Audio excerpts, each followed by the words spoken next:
I was already addicted to cocaine. I was already addicted to pills. I became re-addicted to methamphetamine. I started using drugs at the age of 12, which started out with pills. From the age of 18 to 22, I had picked up 5 DUIs, which went into an addiction to crack and heroin. I just wanted to have fun, and one thing led to another, and cocaine became my life. I had lost my kids. I'd lost my house. I'd lost my job. I literally, at this point, I had nothing. It became more important than my kids. It became more important than my job. And actually it became more important than my life. Before I knew it, I was shooting up and I couldn't hold a job. I was homeless. I got into something that I wasn't going to be able to turn away from on my own. I didn't feel anything about any of the things that I was doing. I didn't feel mad. I didn't feel sad. I didn't feel happy.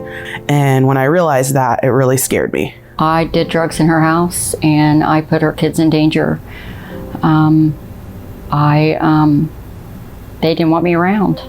I actually had my mom drop me off back on the west side of Columbus to my drug dealer's house. And I stayed there for a couple of days, and he decided I was so bad off he wasn't going to let me have anymore. So he drove me to the Refuge orientation on Monday morning. And hearing Christy's testimony, I think really is what changed things for me. I just remember listening to her testimony, feeling connected to her and sitting in the pew crying. And that's really what helped me to stay that day.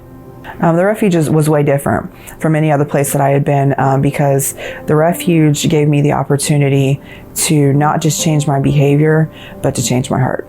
The heart change it's not about all of the behavior. It's not about quitting drugs, but the real difference was that I recognized that my Father loved me. That was the heart change. I remember learning that our battle is not with flesh and blood, but against principalities and rulers and spiritual host of wickedness in the heavenly places. And when I learned that, it was like a light switch went off, and I thought, oh my gosh, all this time, what I've been fighting has been spiritual. I can sit here and tell you all the reasons why I came, but there's really only one reason why I stayed, and it's because I love the Lord, and He's changed my life. True unconditional love is a relationship with the living God. It's not all these other things that we think it is.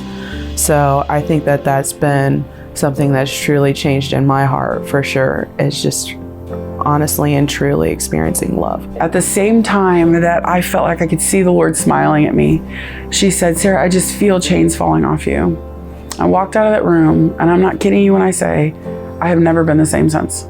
That day was an absolute 100% miracle in my life. And I would have never thought that He would have restored the relationships with my family members as quick as He has. As soon as I was able to write letters and have family day, that immediately started changing. And I realized quickly that the Lord was already working on my behalf with my family.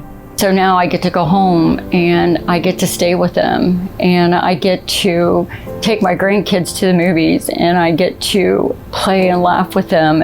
Jeremiah 29:11, for I know the plans I have for you, declares the Lord, plans to prosper you and not to harm you, plans for a hope and a future. I've been clinging to that verse for a long time, even before I came to the Refuge.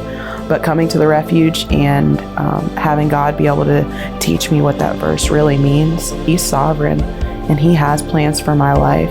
And they are plans to give me a better life, to give me a hope, for me to have a future.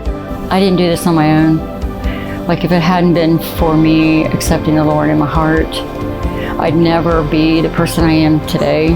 I myself had doubted, exactly what God was, and this process has been a picture that has just been painted for me that's just been an amazing caption of what God truly is and how real He is in people's lives.